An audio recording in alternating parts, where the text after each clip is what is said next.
Earlier, I spoke to Abdi Samatar, a former Somali senator and a professor at the University of Minnesota, and asked him to paint the picture for us on hunger in Somalia, where children and mothers are fighting for survival. They are absolutely and utterly unprepared.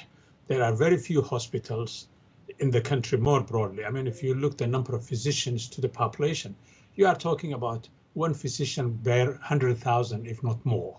So there are barely any hospitals one can speak of. But many of the people who are coming from the countryside, who are walking 100, 200, 300, 400, 500 miles to come to a place of refuge in Mogadishu, the hospitals are absolutely inundated. They don't have the resources, they don't have the facilities, nor do they have the kind of staff they need that can immediately inject life into these people immediately. So it's a desperate and a desolate circumstances. What do you expect to see happen from the international community to help save the lives of mothers and children who are dying every day? I understand the reticence of the world, sort of FAO, to use the name famine, much like they were reticent to use the name genocide in Rwanda in 1994. And then later on, they realized that they were sort of well behind the truck, so to speak. So I would like to see FAO declare famine immediately, and for all the international community to focus on the hundreds of thousands of people who are literally on the verge of decimation. That's what I would like to see. And you cannot, and I underscore again, you cannot ignore the crisis and call it maybe it's famine, maybe it's not famine. I have seen walking ill skeletons who have come from the countryside, children whose arms are almost as thin as my finger, if you like.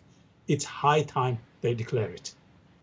What are you hearing from the president of Somalia, the leadership in Somalia, when it comes to saving these children and these women from what is happening on the ground? There is some platitudes that he has appointed an envoy on sort of what he calls drought and the famine.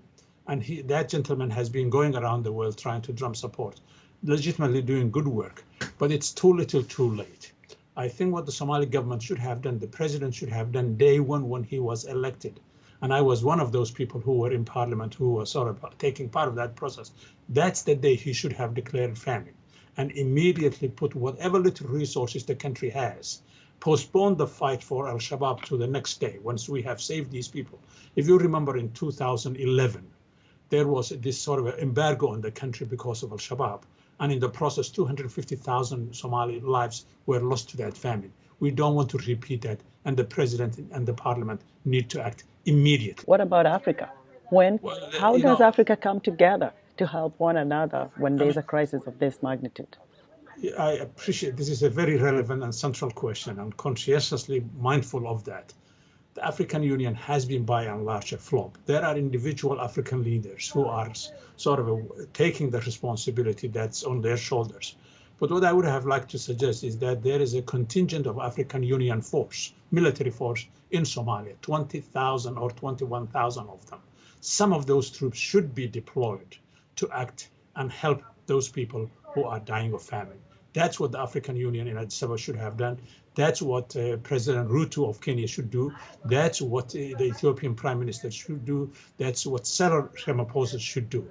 If they mean African solutions for African problems, they certainly are sleeping on the switch.